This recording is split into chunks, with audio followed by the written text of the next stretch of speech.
Ito ang kutsilyo sa Japan. Ang presyo ay maaaring umabot sa kalahating milyong piso. Alam mo ba kung bakit? Dahil ang paggawa ng kutsilyo na yan ay galing pa sa mga espada ng samurai. Hopo, yung kutsilyo na ginagamit nila panghiwa ng sibuyas, descendant yan ng katana. Isa sa pinaka-deadly na armas sa kasaysayan. At noong nawala ang panahon ng mga samurai, hindi nawala ang mga gumagawa ng espada nila. Nagpalit lang sila ng ginagawa. From espada, naging kutsilyo. Kaya ngayon, may mga Japanese chef knives na umaabot ng 50,000 pesos, 100,000 pesos, hanggang 150,000 plus. Pero wait, teka lang ha, kutsilyo lang yan?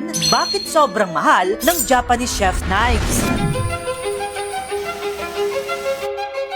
Hindi ito parang ordinaryong kutsilyo na mass-produce. Ang high-end Japanese knives, ginagawa ng isang master craftsman. Minsan pa nga buong pamilya ang gumagawa ng isang kutsilyo. At ang pinaka-wild, yung kutsilyo pwedeng abutin ng ilang linggo o ilang buwan para gawin. May proseso pa sila na ginagawa na iinitin nila yung bakal, paulit-ulit na mamartilyuhin, isi-shape, ipapolish, at isa-sharpen manually. In short, hindi siya produkto. Ginawa siyang obra. Ang reason number 2 naman, sobrang talas po nito. Japanese knives are known for extreme sharpness dahil gumagamit sila ng high carbon steel. Mas matikas pa yan kaysa sa mga typical na mga kutsilyo. Ang resulta, kayang maghiwa nito ng kamatis na parang hangin lang. Kayang mag-slice ng isda na parang papel. May mga chefs pa nga na sinasabi, hindi mo hinihiwa ito, pinapadaanan mo lang. Ang next na reason naman ay yung combination ng soft and hard steel. Ito, genius na part to. Ang loob ng blade, sobrang tigas for sharpness. Samantalang yung labas, malambot for durability daw.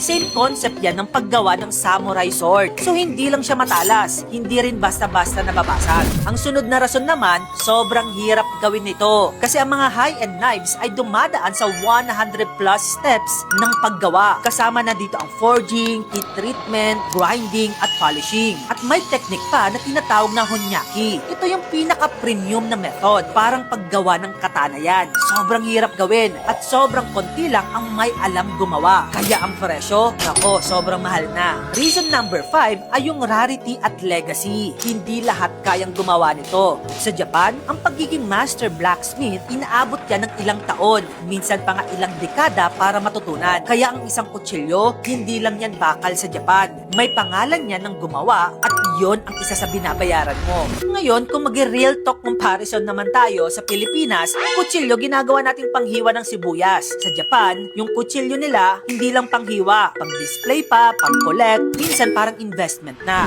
Kaya next time na makakita ka ng kutsilyo na 50,000 plus ang presyo, huwag mong isipin na overpriced. Isipin mo, ilang taon ng training ang nasa likod niyan, ilang oras ng paggawa, at ilang henerasyon ng kaalaman. Kaya minsan, ang hawak mo, hindi lang kutsilyo, kundi kasaysayan.